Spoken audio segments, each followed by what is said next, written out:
Senhores, bom dia, boa tarde, boa noite. Está começando mais um Coin to Business, o spin-off do podcast de negócios Talk to Biz.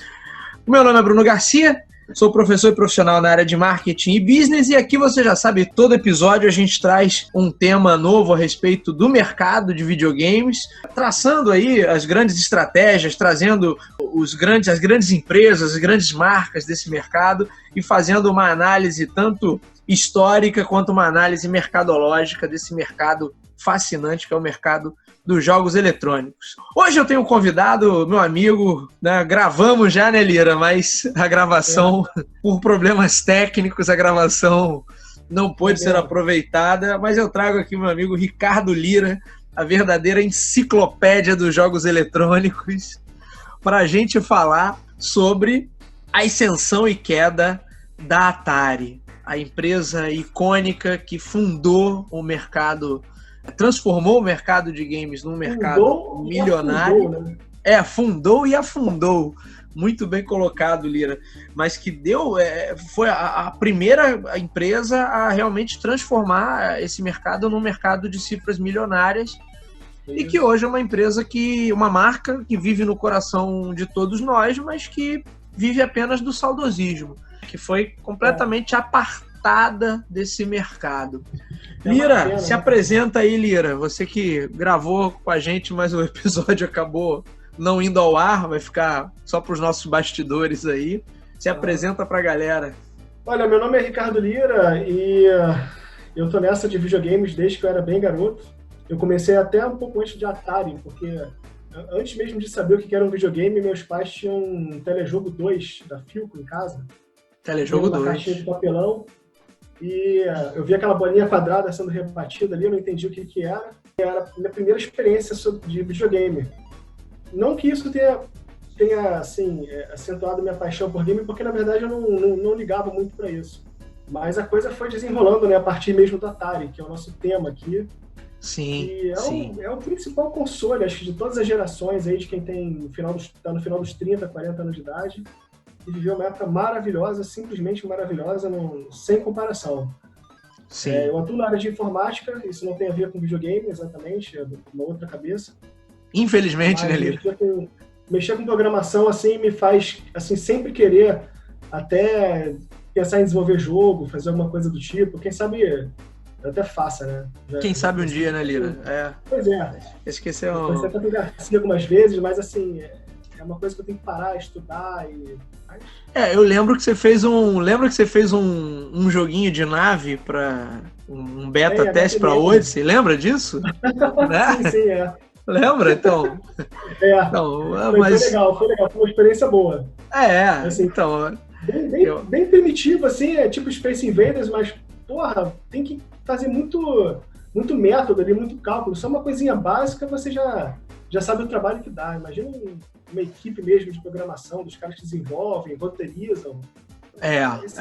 Esse ambiente é fantástico. Né? É um trabalho gigantesco, mas eu também tenho essa vontade, Lira, de um dia, quem sabe, atuar mais fortemente nessa indústria, né?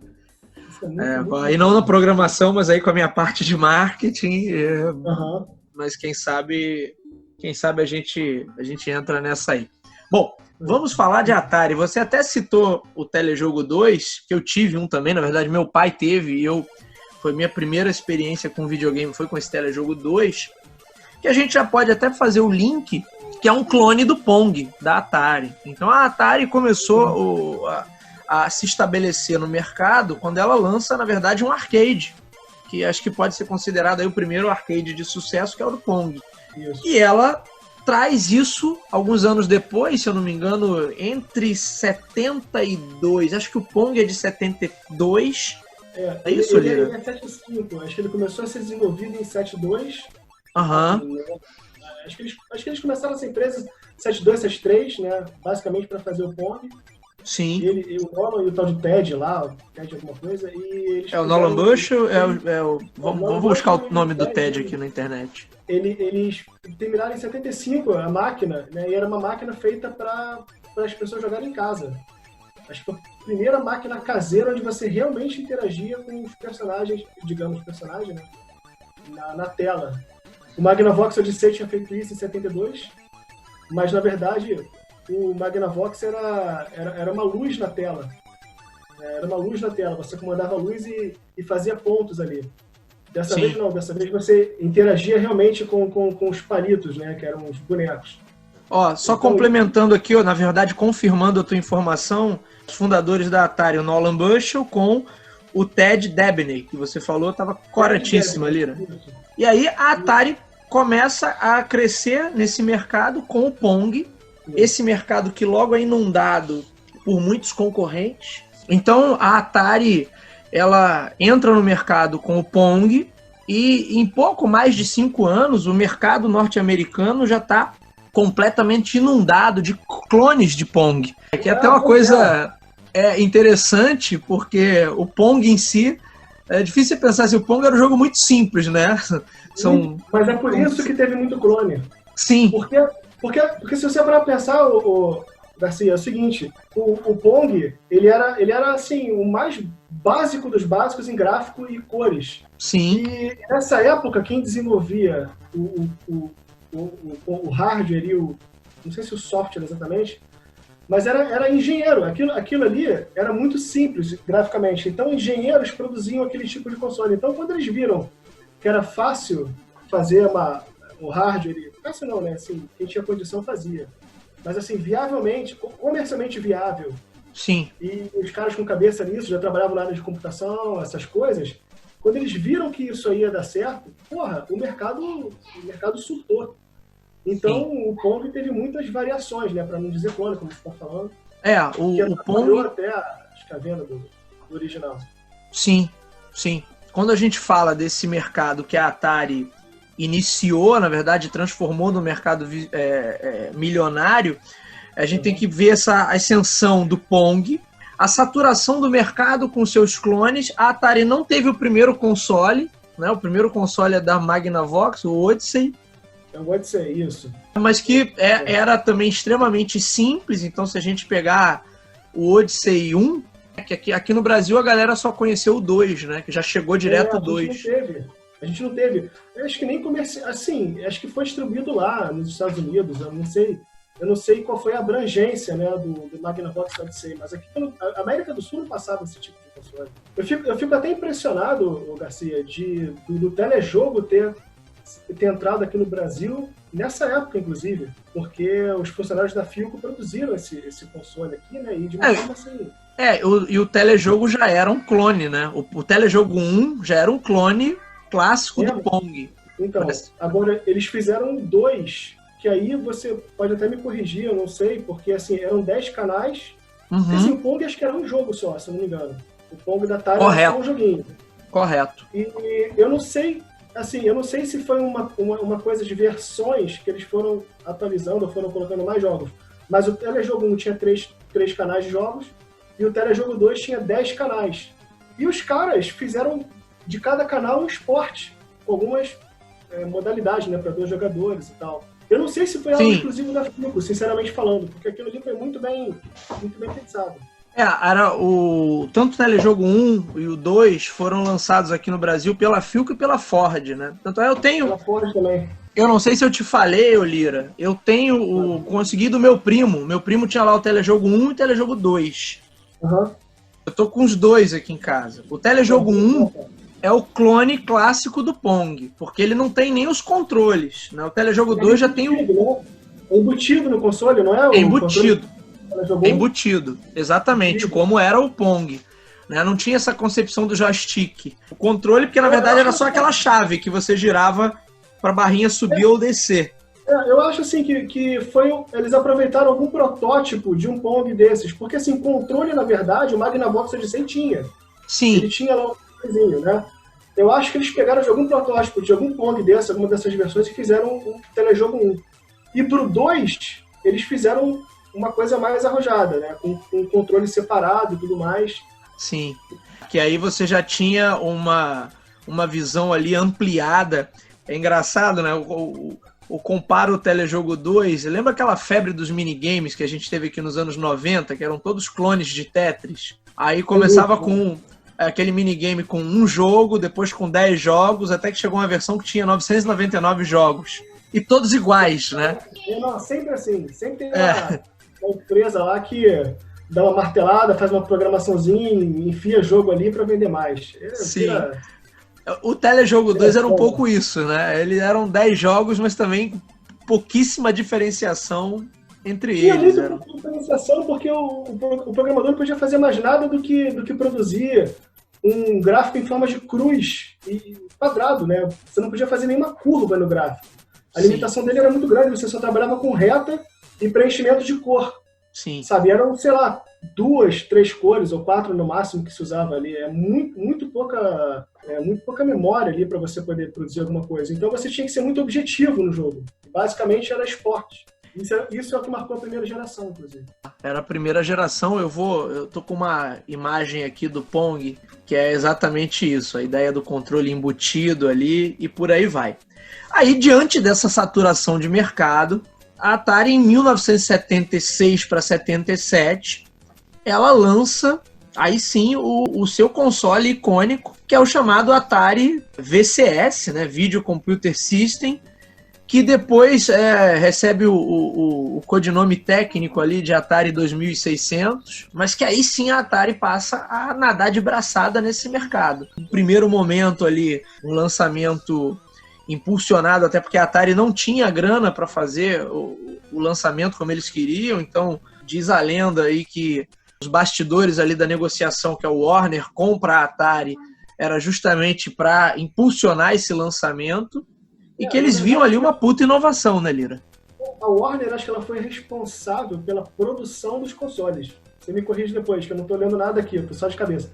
A Warner Communications, acho, ela fabricou, não sei se alguns milhões, não sei se 25 milhões. Ela bancou, acho que ela propriamente não produziu, né, porque ela não tinha essa competência de produzir eletrônicos, mas ela bancou aí, financiou essa produção, esse lançamento. Então, assim, é como se fosse uma Apple, né? Eu vejo assim a Atari, como se fosse assim, o Steve Wozniak e o Steve Jobs fizeram lá o console com o computador, que era uma caixa de madeira, e aí vinha uma empresa, né, e fazia o quê com eles? Fazia a negociação da publicação, da produção dos consoles, do computador, que é aí que você injeta dinheiro e você faz aquilo acontecer. Então a Warner, ela foi uma financiadora, né? Ela injetou o dinheiro e fez parte de toda a produção do Atari. E aí, claro, ela integrou a Atari. Engraçado que a Warner, depois, parte da queda da Atari, ou o fato da Atari ter perdido o rumo alguns anos depois, é atribuído a executivos da Warner que davam as cartas ali. O Nolan Bushnell sai, em algum momento, ali, alguns anos depois, ele sai. E isso é atribuído à Warner, né? Era um clash ali de mentalidade, né? Porque o Nolan, acho que ele era meio que um liberal, assim, meio, tipo, faz aí a parada, não sei o quê, tem meio hip-hop e tal, e ele era meio assim, ele era um cabeçudo, ele era um cara muito bom pra coisa funcionar, mas a Warner em si era cheia daqueles executivos muito conservadores, muito meio burocratas e tal, aqueles caras que, sabe, faziam a coisa pra frente, mas havia um clash ali de cultura, parece na Atari, né? Então, assim, o programador ali era, fumava maconha, fazia um festinho, caramba, e os caras eram todos meio que regrados. Então, isso foi um problema na Atari.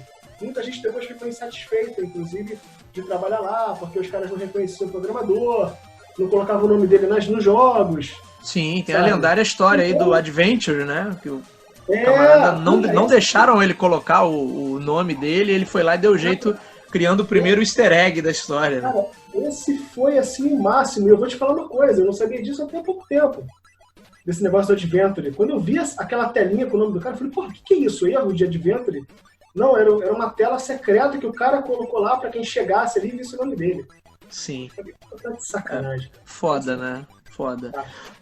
Mas vamos falar dos pontos, antes da gente falar da queda, quais os pontos inovadores, Lira, do Atari 2600? Uma das coisas que se coloca ali é a qualidade dos jogos, das levas iniciais ali, e a capacidade de ter jogos intercambiáveis, né? Acho que o primeiro Odyssey não tinha, você tinha só as telas ali, os acrílicos para você botar na tela da TV, né? porque a impressão... era uma luz que você controlava na tela. E a luz percorria a tela. Então, aí o programa dentro do console acompanhava o movimento da luz, né, das marcações ali, e pontuava. Não tinha final nisso, era uma pontuação ali, eu não sei, tinha algum objetivo. Então o Magnavox, ele não fez mais nada do que isso. E o próprio criador lá dele não avançou com a coisa, não seguiu em frente. Então, depois... ela foi altamente revolucionária, assim, mas em todos os sentidos, ela foi completamente revolucionária no mercado de jogo. Você acredita que a questão do próprio Nolan Bushnell ali, enquanto ele estava no comando e sendo ele também participando ali do desenvolvimento, isso dava um tom mais, talvez, artístico à Atari, de até valorizar os desenvolvedores, né? Já que, claramente, depois que a Warner assume, cria-se uma cultura ali totalmente voltada para o comercial e o negócio era vender. Vender. Isso, cara. Você, assim, é difícil dizer porque eu não trabalhei lá, enfim, não sei como é que era.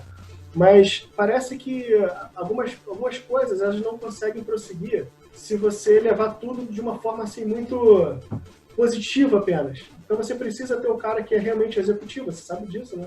O cara que pensa, o cara que programa aquilo e decide o sim e não ali.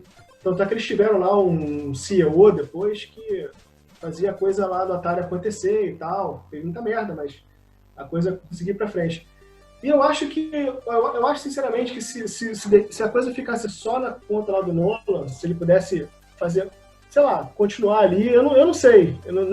É meio difícil saber, sabe? Eu acho que ele ali mais incentivou a parte mesmo, assim, dos caras que atuavam na Atari em termos do comportamental ali da empresa, sabe? Das ideias, claro, das ideias de como as coisas iam pra frente. Eu não sei se ele era responsável pela aquisição dos programadores, eu não sei se era ele que escolhia os programadores ali.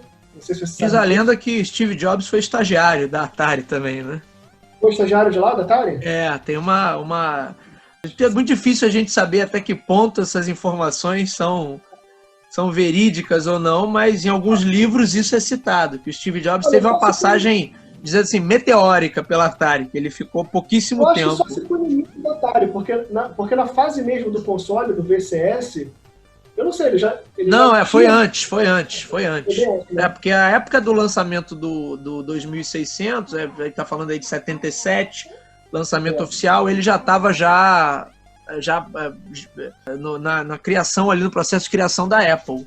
A Apple ali, acho que foi 75 para 76, o Apple I foi 76, eles lançaram na garagem da casa deles. Sim. E aquilo ali foi o protótipo que deu início ao Apple II, que foi realmente o produto que foi investimento, né? Foi o plano de negócio deles, o Apple. Sim. Alguns números aqui, Lira, do Atari 2600. Cerca de 30 milhões de unidades vendidas. Ele lançado em 77, como a gente colocou, teve esse lançamento financiado aí a partir da compra da Atari pela Warner. Na época, não tinham ainda... Você tinha um console, na verdade, que é o Fairchild Channel F. Foi lançado um ano antes e que tinha jogos intercambiáveis. Horríveis os jogos. Foi horrível os jogos.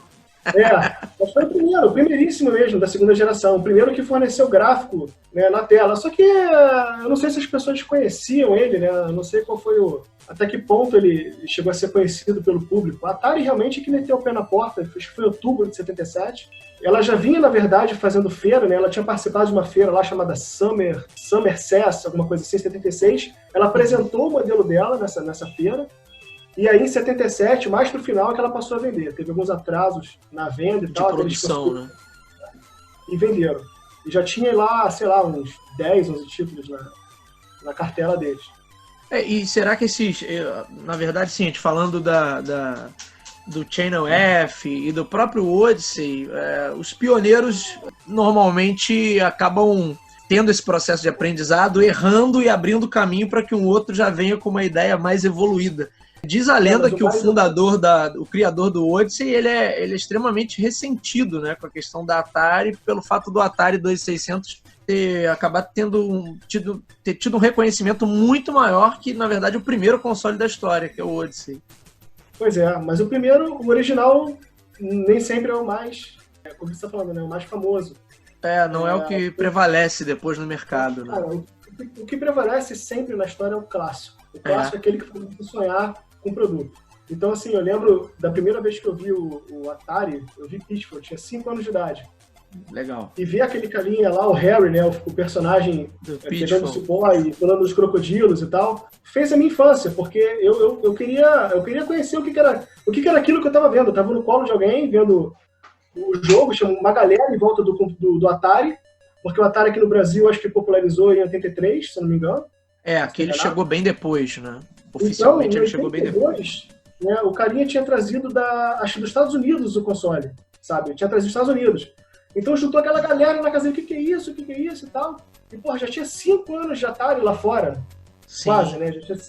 A gente era muito, muito atrasado nessa época, mas tudo era novidade pra gente. E foi daí, sabe? Assim, aquela coisa que você sonha, você quer ver aquilo de novo, você quer jogar. Porque o que o Atari fazia naquela época, em comparação aos jogos que tinham de primeira geração, era mágica, né, Lira? Com cores, com animação, com personagens. Que antes você tinha uma coisa, como você colocou ali, a dinâmica da bolinha, do quadradinho pra lá e pra cá, que não era nem bola, né? E a bola do Kiko, né? A bola quadrada. A bola quadrada do Kiko, verdade. Porque você não tem mais o que fazer depois daquilo. Quando você tem processadores melhores, com melhores processadores, melhor memória, você consegue, então, produzir gráficos mais avançados. O que é isso? Você consegue mais alocação de memória para tudo que você fizer. Para gráfico, para cores, para som. Então, a primeira vez que você tem som, apesar de que o Atari não tinha nenhuma trilha sonora exatamente, mas ele tinha, de vez em quando, tinha uma musiquinha no jogo. Alguns jogos tinham uma musiquinha, por exemplo, aquele Bob Vai Pra Casa, como é que era o nome daquele jogo? Nem fala nisso, eu tinha esse jogo. Aquele jogo tinha música, cara. Aquele jogo tinha música. Cara, eu não sei como é que eu nunca dei um tiro na minha cabeça com aquela música. Porque a música se repetia toda vez. Eu falei, imagina o que eu fiz pros meus pais com essa porcaria desse jogo. Nossa. Eu ia ter 17 jogando aquilo, sabe? Porra, o Bob via aquele dia virar todas as cores ali naquele jogo.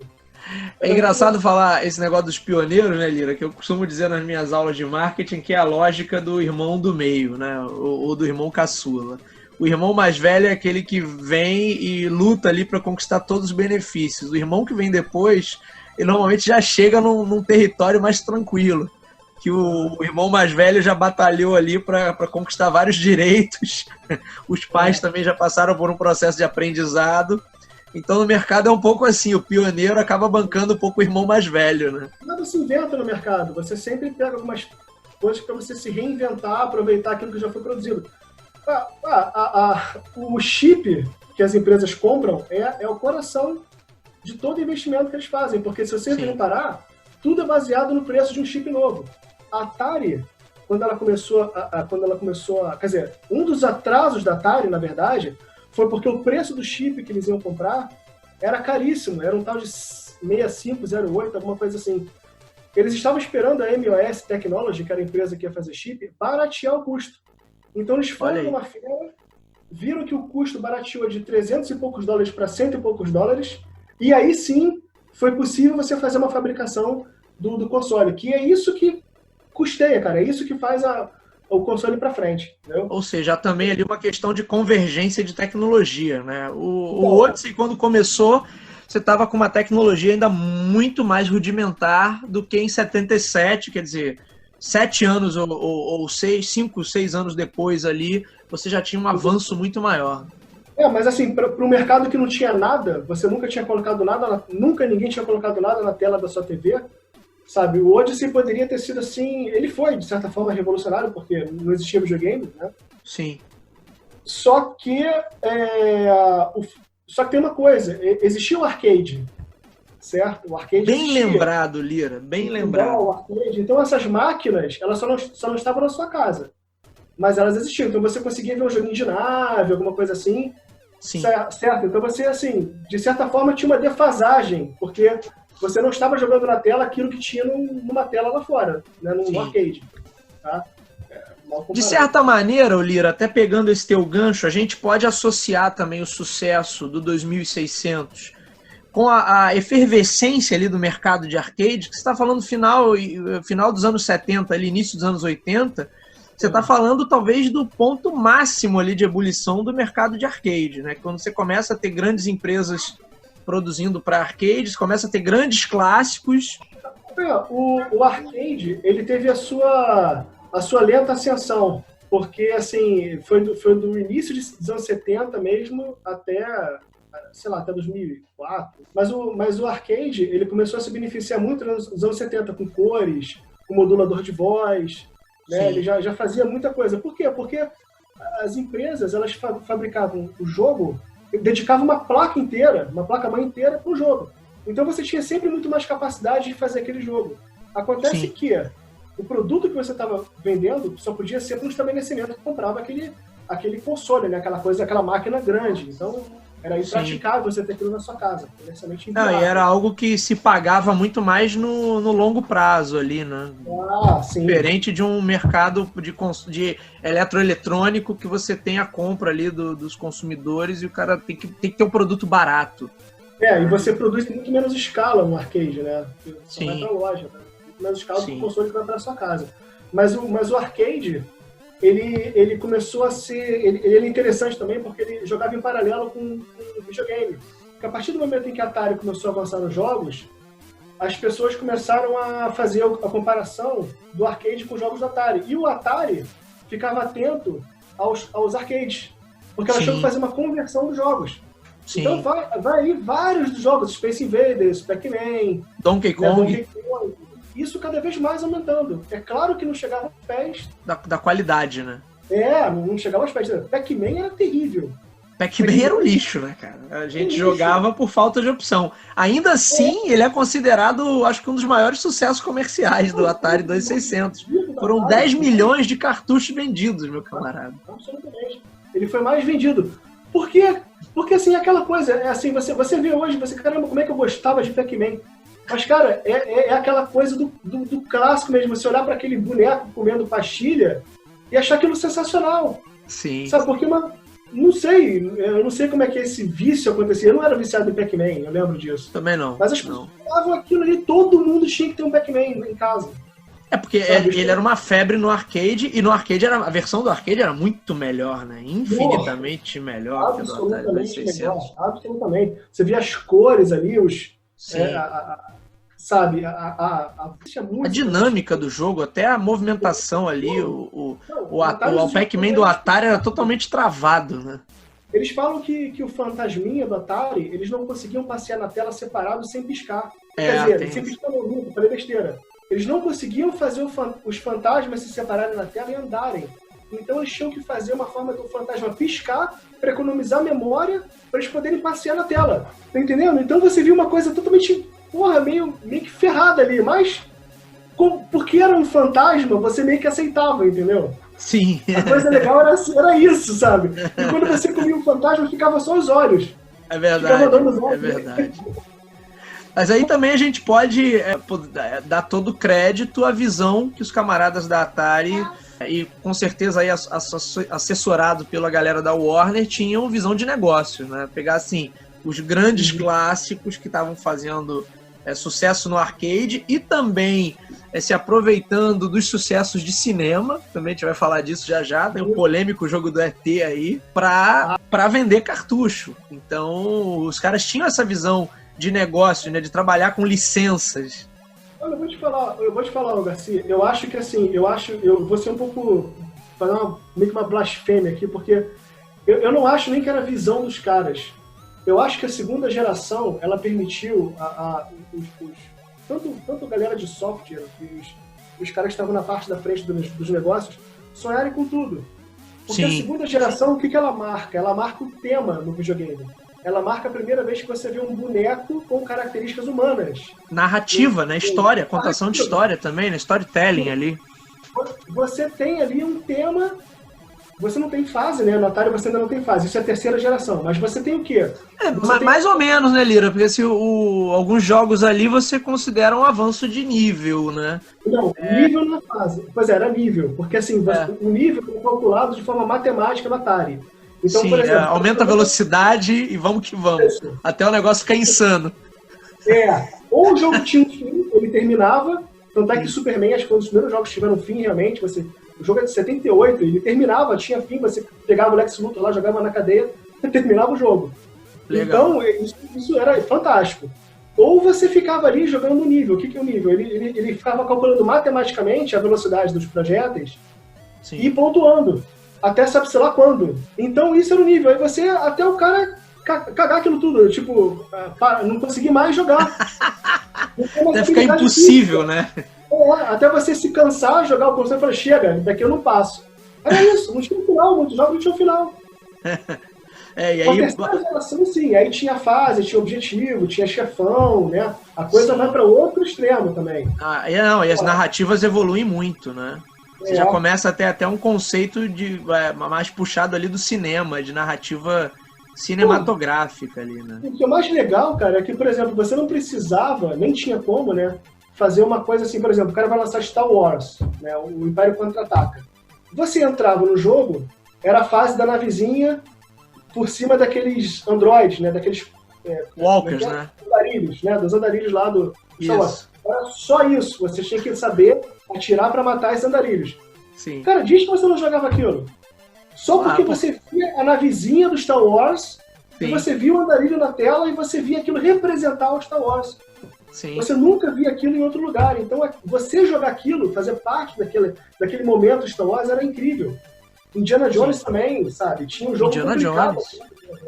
E aí, a gente avança aí na história. A Atari também, a gente pode, um crédito indireto aí por ela ter iniciado na indústria essa lógica de third parties, né? Porque justamente por causa da briga lá dos principais programadores da casa, incluindo ali o David Crane, que eles saem brigados da empresa e fundam a Activision.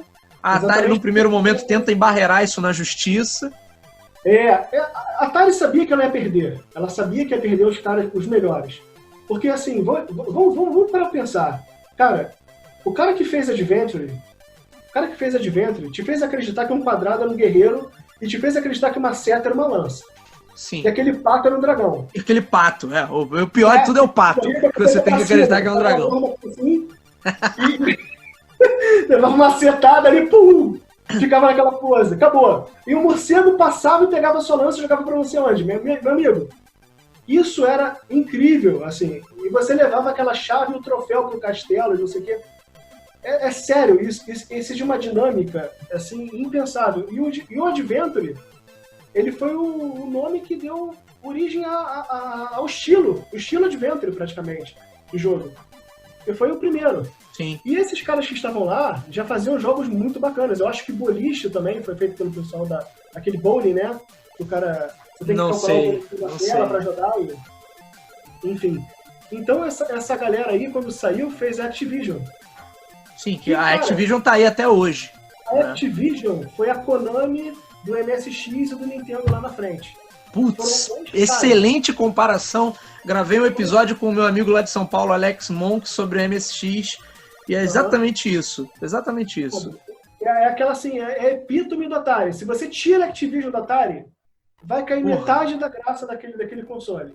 Com certeza. Só de você ver aquela coisinha girando no rodapé da tela, Activision. Claro, porra! Só aquilo, cara. Aquilo ali já era sensacional, né, cara? Tinha uma logotipo animada do Lira. Nos jogos do Atari 2600. E ficava aquele copyright Activision passando. Sim! Cara, maravilhoso aquilo. Foda. Entendeu? Então, assim, pra você ver a dimensão que eles davam ao jogo.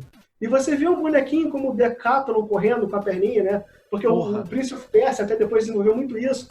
Então você vê um cara correndo com a mão, assim e tal. Isso é inacreditável. Você podia quebrar todos os controles que você tinha, mas você ficava feliz de jogar aquele jogo e de ficar com bolha na mão. Sim. A gente poderia destacar o controle também original do Atari 2600, porque, vamos combinar, o controle era ruim para os padrões que a gente tem hoje. Mas ele era capaz de fazer ali alguns movimentos sensacionais, inclusive movimento na diagonal, né?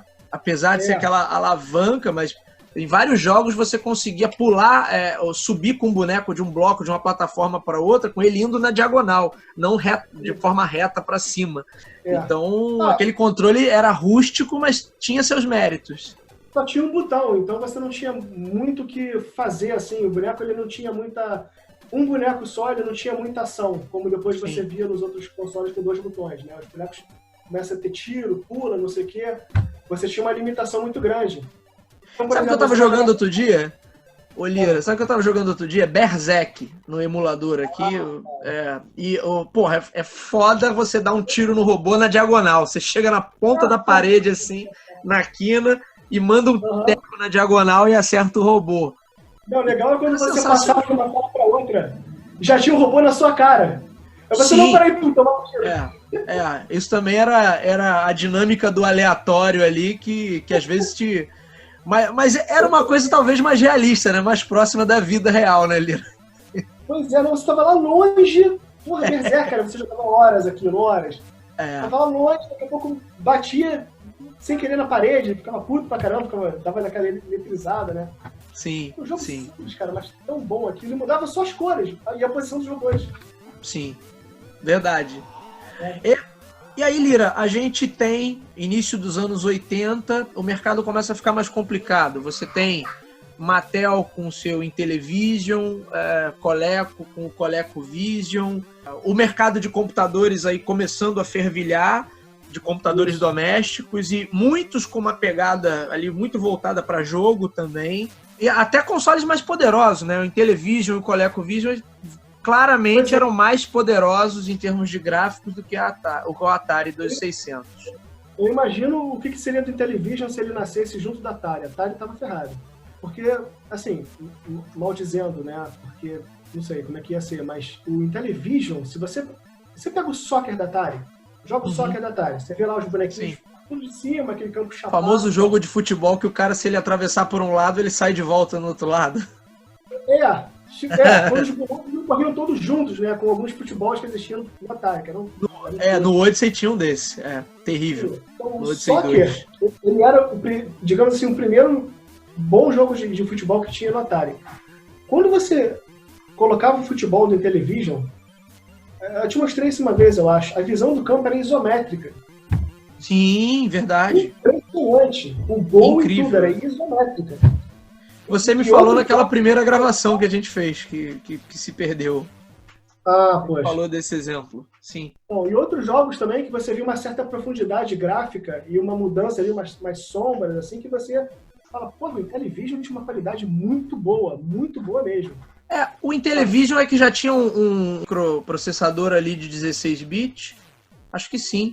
O Intellivision ele já tinha um processador, um microprocessador usava um chip de 16 bits, né? Só que naquela época isso não era um ponto ali a ser destacado pelo marketing como um ponto de competição.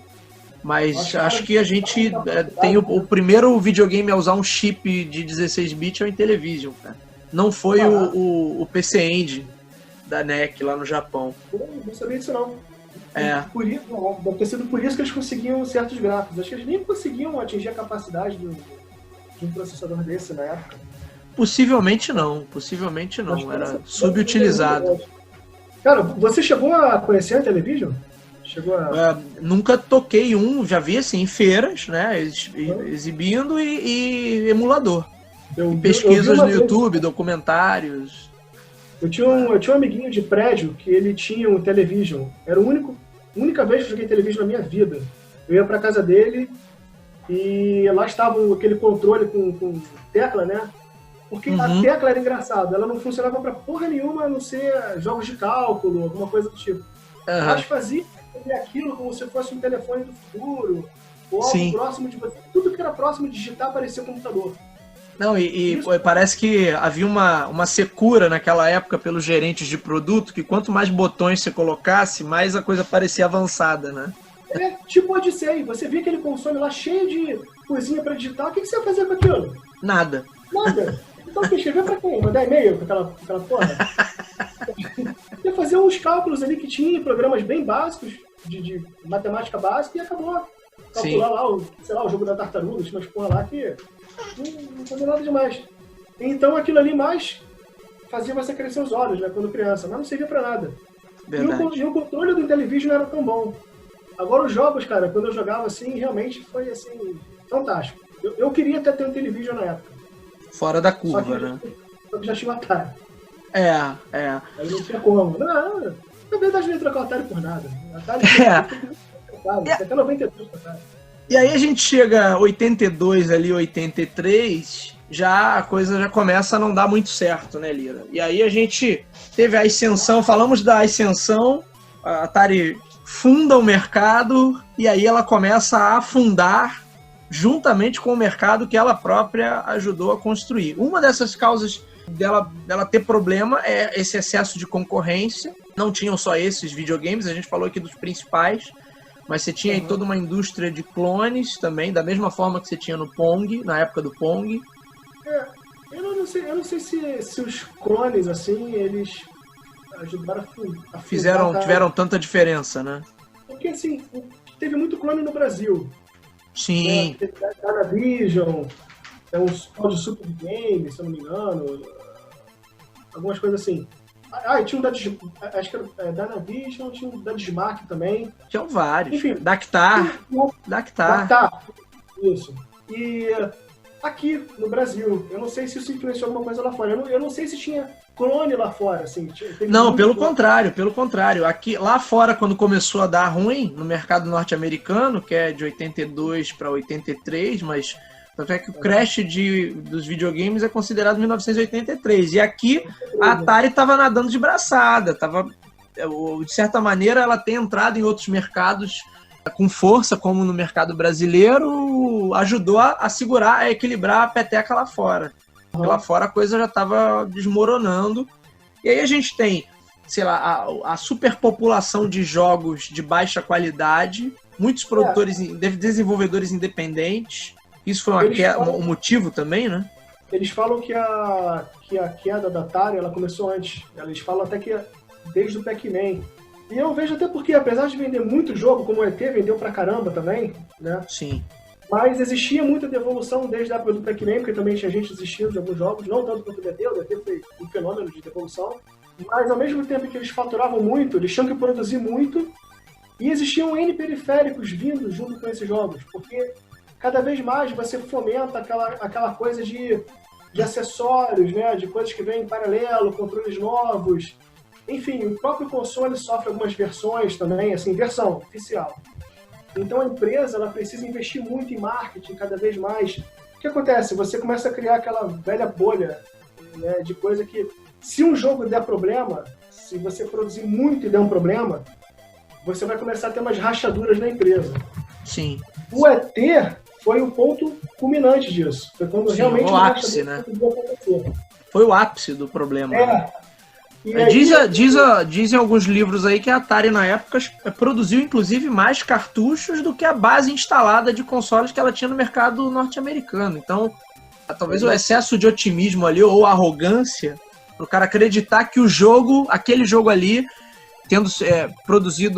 foi produzido em 3 meses ali na correria, por um camarada sozinho, para lançar para o Natal, e aquele jogo faria com que mais pessoas comprassem o console na esteira ali do sucesso do filme.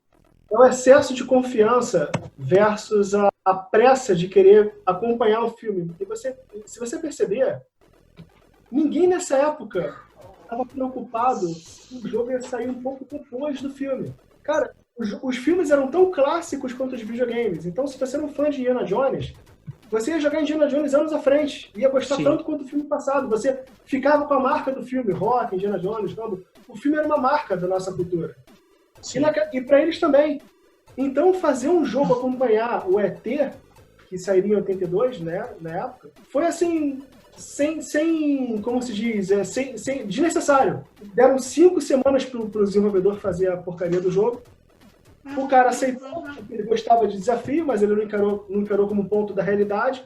Sim. E eles pegaram esse jogo que o cara produziu, né, assim, não terminado, digamos assim, ficou meio... Faltou ali muita coisa para ser terminada. Sim. E lançaram no mercado, aos milhões. E aí, quando a garotada pegava aquele ET lá, jogava na tela e o ET caía naquele poço toda hora, porra, o pessoal largava o controle, porra, não aguento mais. Aí ficava um carinha perseguindo você na tela, aí você avançava um pouco, caía no buraco de novo. Até fazer aquele bicho subir de novo e você... Então o pessoal cansou daquilo, né? A garotada começou a cansar do jogo e largar. Ficou meio sem emoção o jogo. E foi o recorde de devolução que dá origem até talvez a maior lenda aí do mercado de videogames, que é a questão dos cartuchos enterrados. Lenda do ET. Comprovada, né? Comprovada. Eles encontraram mesmo esses cartuchos lá. Eu acho que, eu não sei se foi a Xbox que investiu para o pessoal fazer lá uma Foi até um documentário, Atari Game Over. Tá no YouTube aí. Eu vi uma parte desse documentário, você falou comigo, eu vi lá. Eles indo para aquele deserto lá de Altomundo, como é que é o nome daquilo? Alamogordo. Alamogordo, isso. Eu tenho uma plaquinha aqui em homenagem a isso, né? Com a imagenzinha do ET ali. Aí ficaram lá numa área assim, né? E ficaram entrevistando as pessoas e tal, perguntando. Porque foi uma operação secreta, eles levaram caminhões e caminhões de fita para lá e enterraram nesse deserto aí. Né? Porque não tinha o que se fazer, né? Não tinha o que se fazer. Depois descobriu-se que lá eles enterraram outras coisas também, como assim, a venda já estava em declínio, eles estavam com muita coisa encalhada que não tinha o que se fazer com aquilo, porque você já estava com esse mercado aí meio que entrando em colapso. De certa maneira, naquela época era um mercado muito ancorado no público infantil, e quando a criançada decide pedir outra coisa de Natal, a questão complica, né? Eu entendo o colapso como uma coisa assim, não é possível mais continuar com o tipo de negócio que você está fazendo. Porque não foi um crash de você terminar com a empresa, terminar com a produção de jogos. A Activision, por exemplo, continuava fazendo jogo, os jogos continuaram sendo feitos a partir de depois de 84, né? Aqui no Brasil, então, foi o reverso, a gente teve um boom em 83 aqui de videogame. Mas eu acho que a logística da empresa, ela não conseguia mais atuar da mesma forma. E aí você tem demissões, você tem trocas de CEO, aí você muda meio que uma estrutura interna ali para você continuar. Não, e esse mercado também, ele acho que na época, talvez o principal fator era de que esse mercado de videogames tinha sido uma etapa, mas que o que ia prevalecer era o mercado de microcomputadores. Né? Então, a Atari, inclusive, também investia em microcomputadores. A Atari, cara, tinha até teclado para o console. Acho que ela perdeu um foco um pouco, Lira. Se apressou, por exemplo, no lançamento do 5200, do 7800, e para outros modelos, que ela lançou modelo de computador, o Atari ST. Exatamente. Eles falaram que o Atari 5200 não era um console, uma continuação, assim, não era um console novo da Atari. Era uma atualização. Acho que você mesmo falou isso. Sim. Era uma atualização. Então, eles lançaram isso. Você vê, a gente nem tinha Atari aqui direito. Os caras já estavam lançando lá fora, uns 5.200. E para o mercado norte-americano, parece que o público não viu muita diferença, né? A verdade é essa. A única diferença que tinha era uma qualidade melhorada de jogos. Tinha isso, que era um pouco melhor. Sim. Só que o controle era uma droga. Ele tinha um pino, né? O Atari tinha um cartucho desse tamanho, com uma haste desse tamanho, e um botão. Aquilo ali já era clássico. Eles mudaram tanto o console quanto o controle. Sim. A galera não gostou muito. Ele quebrava, parece. Ele era mais frágil que o do Atari, ou tão frágil quanto. O do Atari também, se você mexesse muito, quebrava. E não foi satisfatório. Né? Então, assim, a novidade foi ok, mas ele teve que parar Acho que durou 2 anos o 5200, posso estar enganado. Mas ele não foi muito longe. Eu comentei com você uma vez que também esse foi um dos consoles que eu vi uma vez na minha vida. Um cara tinha uma irmã que trouxe lá de fora, eu tava lá em Guaba nessa época, e aí eram uns moradores novos que tinham lá na rua de cima. Aí eu conhecia esses caras, assim, um desses caras, e ele falou, pô, chega lá em casa e tal, tô com um Atari 5200. Eu falei, que 5200? Não sei o que é isso. Ele falou, é um Atari novo. Assim, novo eu tô falando de 89, né? Já eram 7 anos depois do Atari. Que a gente já tinha Mega Drive, porra, no Japão. Pois é. Mas era novo porque, assim, eu falei, pô, mas que Atari é esse, cara? Eu vi lá aquele console, né? E aí eu vi lá Montezuma's Revenge, o River Raid novo. Eu falei, pô, não é fantástico, mas é interessante. Nunca mais eu vi esse console na minha vida. Aqui no Brasil nunca nem foi lançado, acho. Oficialmente, não. Foi trazido lá de fora. E ficou por isso mesmo. Morreu, o Atari 2600 continuou, e a Atari continuou produzindo outras coisas. O lance do computador... Cara, o lance do computador era que assim, os computadores estavam ficando cada vez mais acessíveis para o público. Não é que todo mundo tivesse em casa computador, mas as pessoas estavam cada vez mais interessadas. Porque muita coisa promovia computador, né? Filme, galera que tinha. Aqui mesmo, nos anos 80, a gente via assim, porra, o pai que tinha um IBM em casa, nossa. Pô, era o ápice, né? Era o auge ali da coisa, né? O cara que tinha um computador em casa nos anos 80. Porra, era absurdo. E assim, então você tem uma empresa que fazia um computador para jogos, porque o computador nunca foi para jogo. A Apple II até tinha um computador, mas nunca era só para jogo. Então você fazia algo acessível, nível de computador, atraía uma garotada, assim, atraía também o público adolescente e adulto, porque o adulto adorava o lance de ter um computador. E a Atari, ela chegou a ser feliz nessa área também, né? Produzindo o Atari 400, 800 e tal. Tinha até porte, acho que tinha lá um adaptador também para cartucho. Eles faziam de tudo, tinha acessório para tudo. Talvez esse tenha sido um dos problemas, né? A falta de foco. Aí, assim, esse mercado se desmantela nos Estados Unidos, a Mattel sai, Coleco também sai, a própria Atari sai, esse mercado só volta alguns anos depois, lá no Japão, a fervilhar. Uma das apostas da Atari, inclusive, foi lançar o 2600 no Japão, com outro nome, mas que também não deu certo. E aí, em 85, veio o Famicom, que até a gente conversou sobre isso, ele vem com a pegada de computador da família, né? O Famicom é Family Computer. Isso, o Famicom, ele surge em 83. Ele vem com o Crash do Atari. O Nintendo da América é que veio 2 anos depois dele. Você vê que os japoneses já estavam com o pé ali. Então, essa indústria, ela passa pelo menos os próximos 20 anos aí nas mãos dos japoneses, né? Nintendo, Sega, depois Sony. Depois é que vem a Microsoft com o primeiro Xbox. Ah, sim. Os japoneses meteram o pé nisso e foram muito felizes. Sim. Inclusive com o computador também, com o MSX. Os japoneses faturaram nessa área. Bom, isso é outra história. Outro programa. A Nintendo foi outra grande empresa, porra, fez a felicidade de muita gente. Agora, a Atari, é engraçado, a Atari, ela, se você parar para pensar, ela vai até a 4ª ou 5ª geração de jogos. Ela produz jogos até 92, se não me engano. E ela tenta entrar na 5ª geração com o Atari Jaguar, né?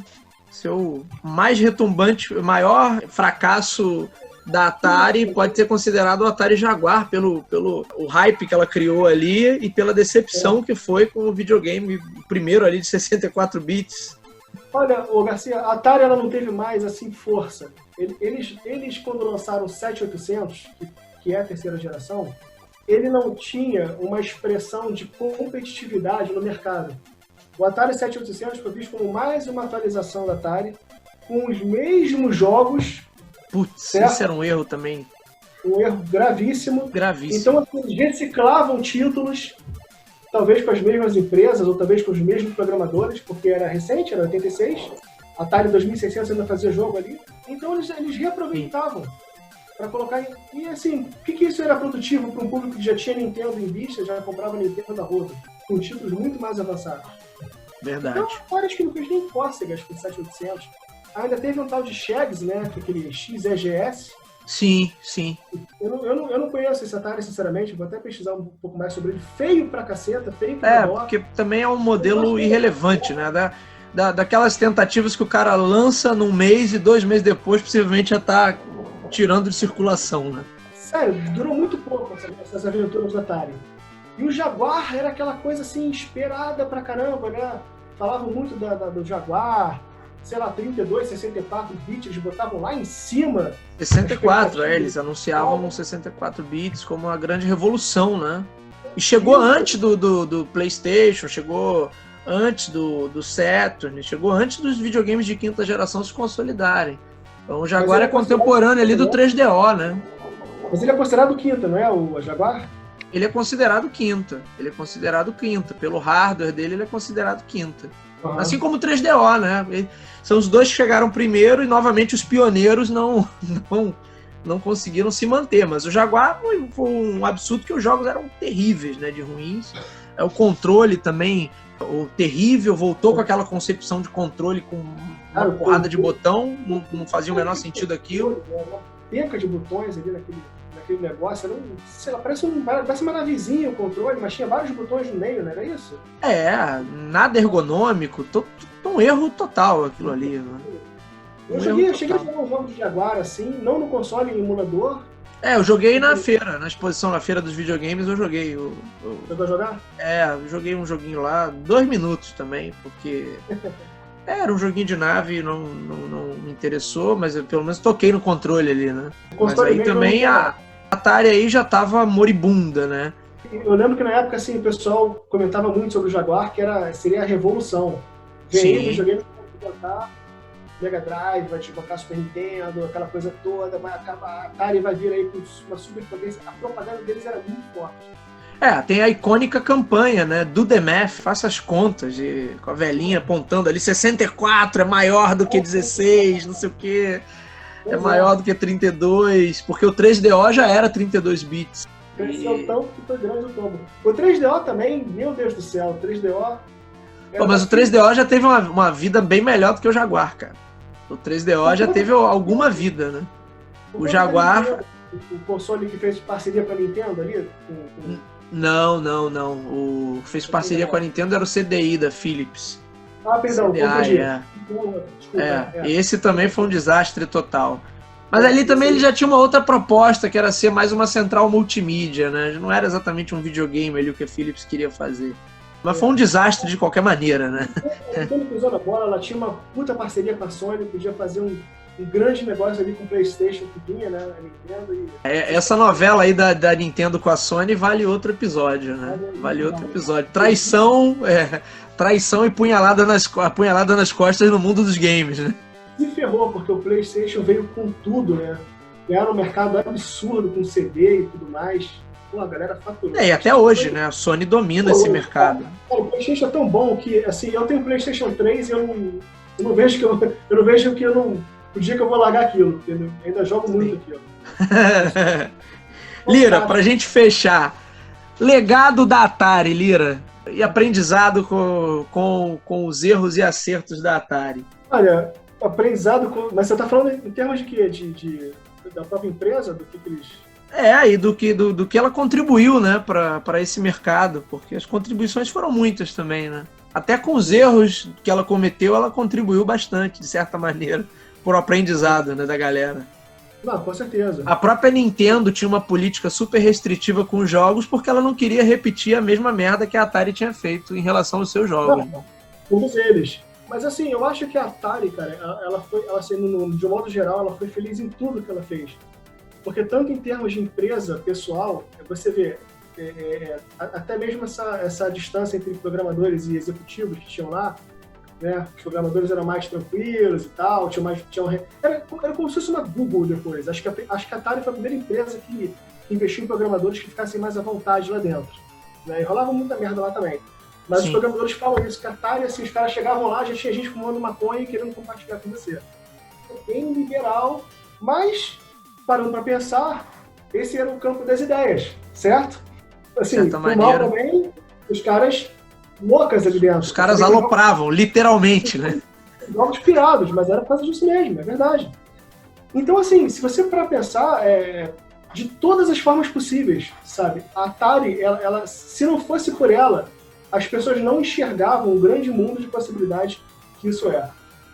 A Atari que abriu esse portal, vamos dizer assim, né? A segunda geração foi a fábrica dos sonhos de toda uma geração. E até hoje, a gente não esquece, né? A gente pega um emuladorzinho, alguma coisa assim, ou compra mesmo um Atari, né? Como muita gente faz, e joga. Eu tenho aquele aqui que ainda não consegui botar para funcionar, Lira, mas ainda vamos jogar esse Atari aqui. Isso é uma coisa assim incrível. E até mesmo um jogo que você nunca terminava, você pega ali para ver de novo até onde você vai, sabe? É uma coisa impressionante. E a jogabilidade de muitos desses jogos continua boa, né, cara?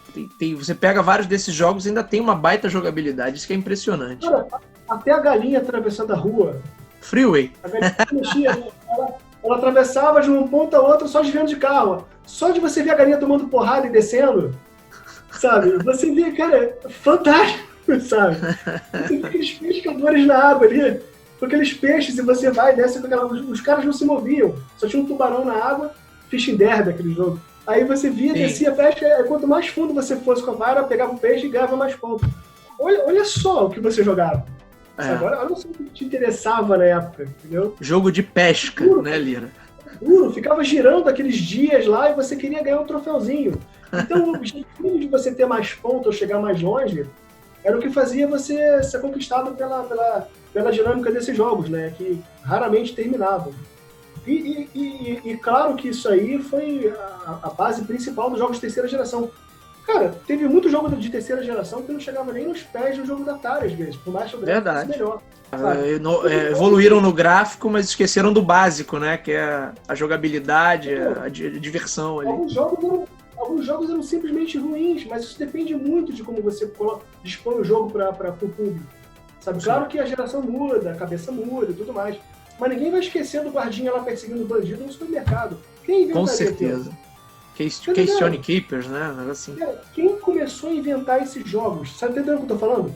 Porque assim, os primeiros jogos eram jogos mais militares, jogo de esporte, era sempre assim, né? Militar e esporte. Mas... Porque é o quadrado que serve tanto como tiro quanto pra bola, né? Por quê? Porque o jogo era feito muito matematicamente. Depois é que vieram os gráficos. Eu acho que a Activision foi que mais incentivou a ter gráfico ali. Porque era muito paredão, né? Era paredão berserk, era paredão de labirinto, era tudo muito reto e quebrado. Aí você tinha ali dentro os tanquezinhos correndo para se combater, e raramente você via um gráfico mais avançado que fazia uma diagonal. Não, realmente você tem razão, são os caras que startaram esse processo criativo, né, dentro dessa indústria. É muito mais do que você tá assim, fazendo empresas de terceira geração aprenderem. Você, na verdade, você é toda a base de aprendizado deles. Eles partiram de você. Eu não vejo, sabe? Partiram de você. Se não fosse Atari, não ia ter terceira geração nos jogos. Tô sendo exagerado? Sim, mas... Não, mas eu acho que você está correto, porque outras empresas não se desenvolveram no mesmo nível. E as que se desenvolveram porque eram concorrentes diretos ali da Atari. Quem de segunda geração...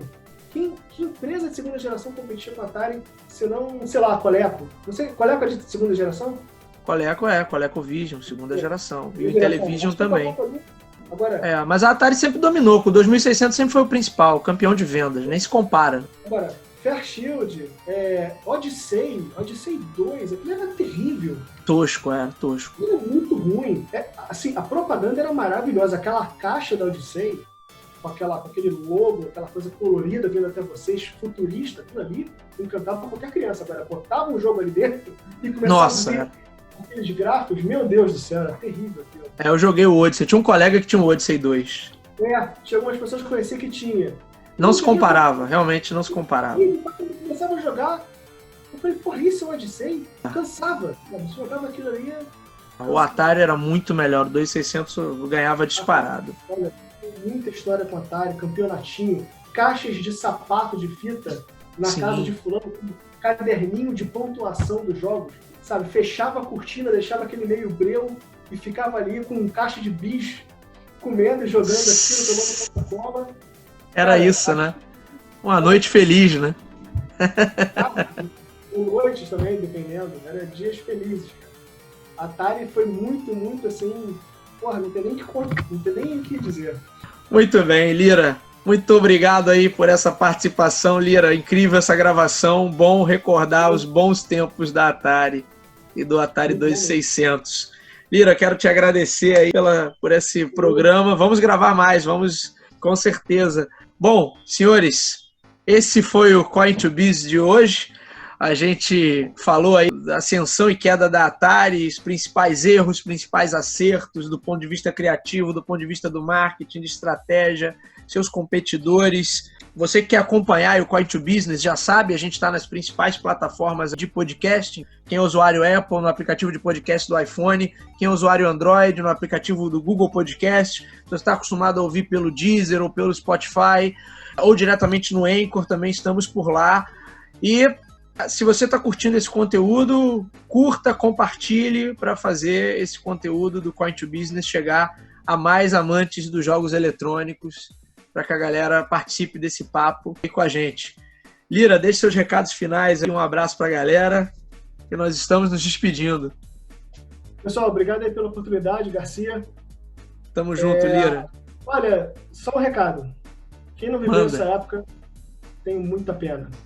É verdade. Aliás, quem não viveu os anos 80 para 90 de videogame perdeu assim, a lifetime, né? Como dizem os americanos, a lifetime. Verdade, Porque verdade. Você, como criança, aproveita tanto aquilo, né? Você gasta tanto tempo naquilo, e ao mesmo tempo você brincava de outras coisas e isso faz parte da nossa vida. Depois é que a gente vem a conhecer realmente como funciona a história, como funcionam as coisas. Hoje todo mundo é tão empolgado com isso, você vê os caras de 40, 50 anos dedicando vídeos e vídeos falando da história, hoje você tem livros sobre isso.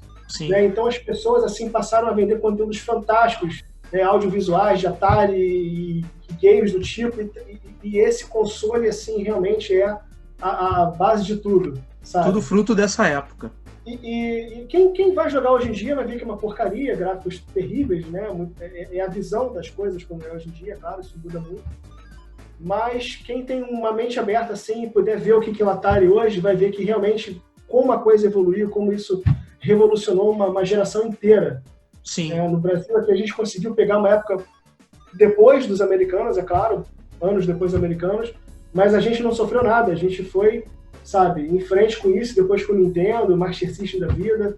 Fenomenal. Época boa, né, Lira? Época boa. Eu tive Atari de 83 a 92, eu fiquei quase 10 anos com Atari e aproveitei ao máximo, até o ponto em que eu tive que encostar e vender. Né? Muito bom. Senhores, é isso. Lira, obrigado mais uma vez. Ficamos por aqui. Até o próximo episódio. Até lá, um abraço a todos. Um abraço.